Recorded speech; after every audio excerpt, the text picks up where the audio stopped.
Hello guys, আসসালামু আলাইকুম। আবার আসছি আপনাদের মাঝে আরেকটা নতুন ভিডিও নিয়ে। তো আরেকটা জায়গা দেখাচ্ছি আপনাদেরকে। এতক্ষণ আমি এই পাহাড়টার মধ্যে ছিলাম। এই পাহাড়ের ভিতর অনেক গভীরতা, অনেক গভীর। এটার ভিতরে আপনার একটা কুয়া বলতে হয়। এখানে সহজে পানি পাওয়া যায় না। এখানে এটা হচ্ছে মরুভূমির পাহাড়। তো আমি আর একটু উপরে উঠতেছি আপনাদের দেখার জন্য। দেখেন, এই দেখছেন। এখানে আবার আরেকটা কথা, এখানে অরিজিনাল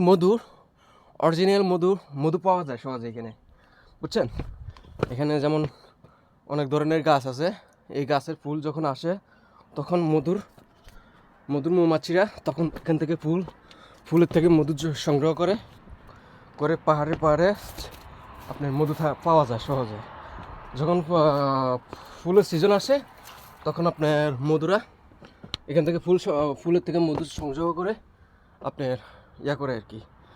তো দেখতে পাচ্ছেন আমার অনেক উপরে একটা গাছ পেয়েছি। তো দেখেন, এই গাছটা হচ্ছে আরবি ভাষায় একে সিমরা বলে। আরবি ভাষায় এটাকে সিমরা গাছ বলে। তো আমাদের বাংলা ভাষায় আমরা কাঁটা গাছ বলি, ঠিক আছে। আমরা বাংলা ভাষায় এটাকে কাঁটা গাছ বলি। আমাদের বাংলা ভাষা হচ্ছে এটা কাঁটা গাছ। এটার এমন প্রচুর অনেক পরিমাণের কাঁটা, মানে ধরাটা বড় কঠিন, ঠিক আছে। এই গাছটা ধরা বড় কঠিন। দেখেন আপনাদেরকে এই গাছটা দেখাচ্ছি। এগুলোর মধ্যে অনেক প্রচুর কাঁটা, বুঝছেন। তো চলেন আর একটু উপরে উঠে।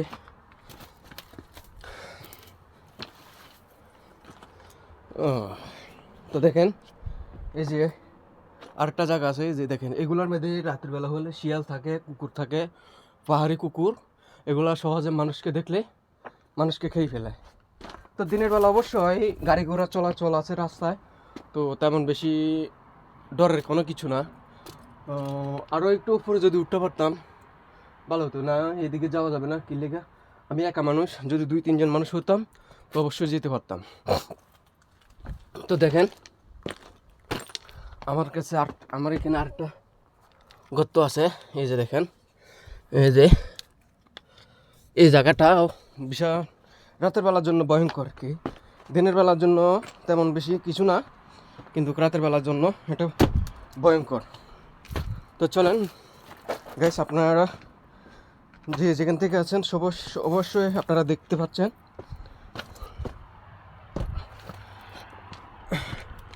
আমি নিচের দিকে যাচ্ছি এখন বর্তমানে। দেখেন, পাহাড়ে নামতে হচ্ছে,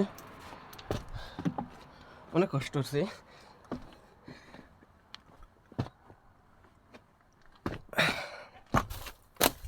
আর একটা কথা, এখানে কিন্তু দামি দামি পাথর পাওয়া যায়। যার কিসমতে থাকে সে অবশ্যই পাইতে পারে।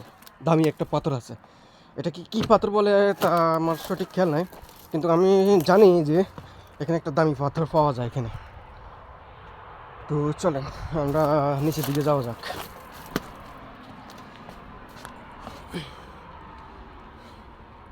এই যে দেখেন, অনেক ভয়ঙ্কর জায়গা, কিন্তু রাতের জন্য ভয়ঙ্কর। আপনি 3টার দিকে আসলেও তেমন বেশি সুবিধার মনে হয় না। রাতে 3টা বাজে আসলেও অনেক রাতে 3টার দিকেও এখানে আপনার